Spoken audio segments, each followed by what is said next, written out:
Halo adik-adik semua, kali ini kita akan belajar tema 4, subtema 1, pembelajaran 1, kelas 3 tentang kewajiban dan hakku.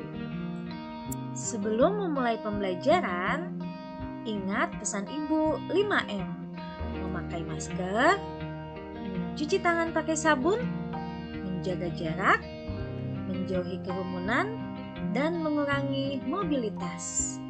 Semoga kita selalu diberikan kesehatan dengan menerapkan perilaku hidup bersih. Sebelum kita mulai belajar, ingat selalu pesan ibu 5M. Memakai masker, mencuci tangan pakai sabun, menjaga jarak, menjauhi kerumunan, dan mengurangi mobilitas. Sebelum memulai pembelajaran hari ini, ingat selalu pesan ibu 5M. Memakai masker, mencuci tangan pakai sabun, menjaga jarak, menjauhi kerumunan, dan mengurangi mobilitas.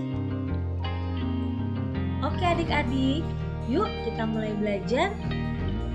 Setiap manusia mempunyai kewajiban dan hak sebagai manusia dalam menjalankan kehidupan. Dimanapun kita berada, kita pasti mempunyai kewajiban dan hak. Keduanya saling terkait dan harus seimbang. Kita harus menunaikan kewajiban-kewajiban kita dahulu sebelum menuntut hak-hak kita. Dimanapun kita berada, kita harus paham apa saja kewajiban dan hak-hak kita. Bagaimana ketika kita berada di rumah, sekolah, tempat wisata, tempat ibadah, dan lain-lain. Sebagai anak, kita wajib membantu orang tua dalam menyelesaikan pekerjaan rumah, menjaga kebersihan, dan sejenisnya. Selain itu, kita juga berhak mendapatkan perlindungan dan kasih sayang dari mereka. Materi selanjutnya, kewajiban dan hakku di rumah. Siti memiliki kewajiban menjaga kesehatan tubuhnya. Ia selalu makan makanan yang sehat dan bergizi. Siti berpakaian bersih dan rapi. Ia juga tinggal di rumah yang nyaman. Ayah dan ibu menyayangi Siti. Siti berhak atas itu semua. Kewajiban adalah sesuatu yang harus dilakukan. Di dalam setiap kewajiban ada hak. Hak artinya sesuatu yang harus kita terima. Mari kita pelajari kewajiban dan hak di rumah. Ayo membaca. Kasih sayang di rumah. Manusia tidak bisa hidup sendiri. Sebagai manusia, kita wajib saling mengasihi dan menyayangi. Menyayangi keluarga merupakan salah satu kewajiban kita. Sekarang, silakan adik-adik di rumah baca dengan suara senyap ya. Di dalam setiap kewajiban selalu ada hak yang kita dapatkan. Kewajiban dan hak hendaknya dilaksanakan secara seimbang. Akan tetapi, masih ada orang yang tidak melaksanakan kewajibannya. Setiap orang harus melaksanakan kewajiban. Sebagai seorang anak, kamu harus menyayangi orang tuamu. Kamu juga harus berterima kasih kepada kedua orang tuamu. Kamu harus mendoakan mereka setiap hari. Menyayangi orang tua, berterima kasih kepadanya, dan mendoakannya merupakan kewajiban setiap anak. Kamu harus bersyukur karena orang tuamu menyayangimu. Mereka juga selalu menjaga dan mendoakanmu.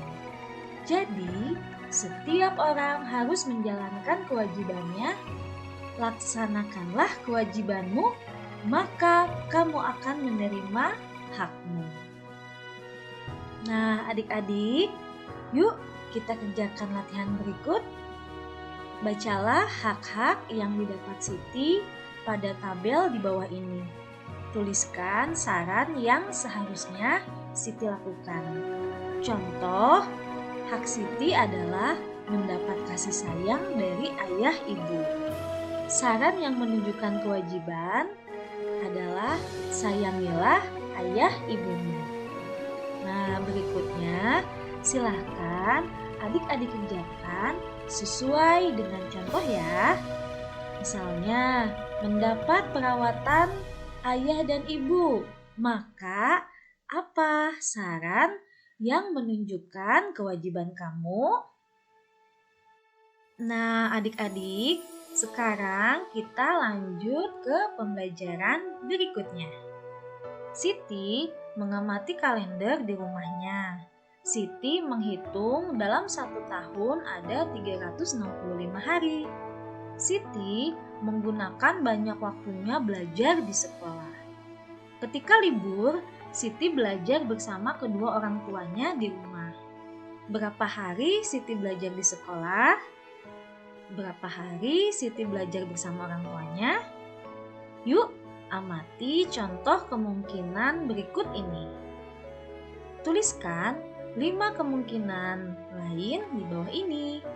Contoh, jumlah hari belajar itu adalah 365 hari.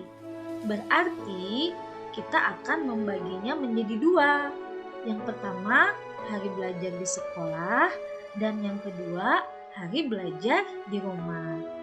Contohnya nomor 1, hari belajar di sekolah kita tulis 250 hari.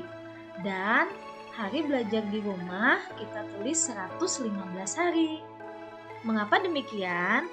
Karena jika kita jumlahkan 250 ditambah 115 adalah 365. Begitu caranya ya adik-adik. Nah, untuk selanjutnya silahkan adik-adik kerjakan. Caranya seperti itu. Jadi adik-adik berikan contoh angka, 2 angka yang apabila dijumlahkan hasilnya menjadi 365. Bisa ya? Selamat mengerjakan. Nah, adik-adik, amati kembali cerita tentang hari belajar Siti. Tentukan jumlah hari belajar yang berbeda. Lalu, tentukan banyak hari belajar Siti di sekolah dan di rumah. Jumlah hari belajar, contohnya adik-adik bisa tulis ya sesuai dengan keinginan adik-adik.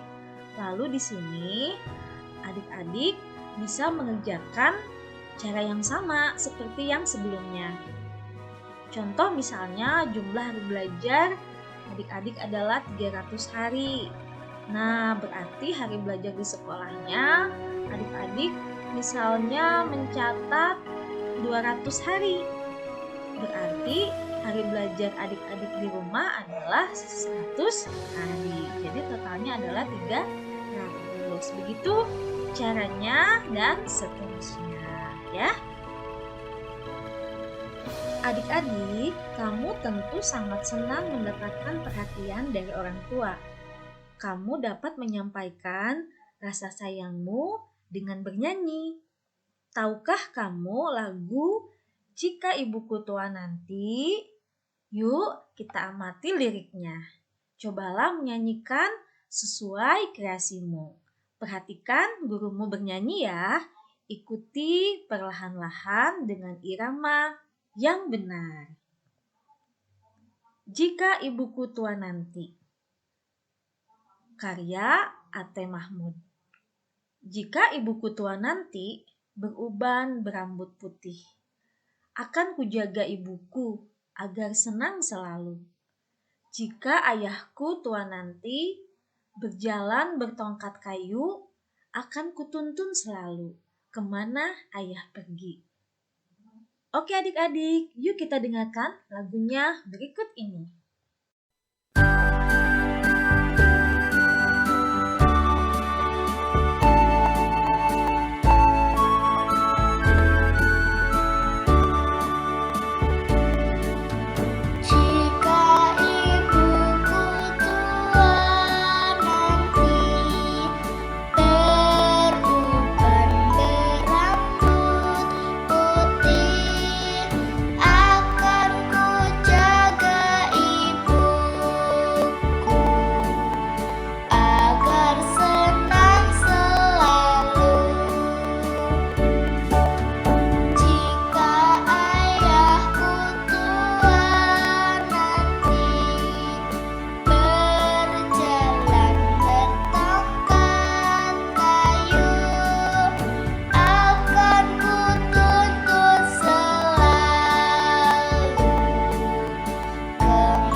Nah, adik-adik, cobalah dengan suara lembut seperti berbisik, suara normal, dan keras.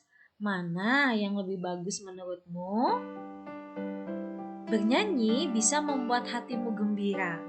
Kamu bisa bernyanyi sambil bertepuk tangan. Bernyanyi sambil bertepuk tangan bisa melatih konsentrasi, kekompakan, dan keakraban. Oke adik-adik, selesai sudah pembelajaran kali ini ya. Semoga bisa menjadikan ilmu yang bermanfaat untuk adik-adik semua. Tetap semangat, selalu ucapkan kata maaf, tolong, dan terima kasih kepada semua orang yang sudah membantu anak-anak belajar di rumah. Dadah!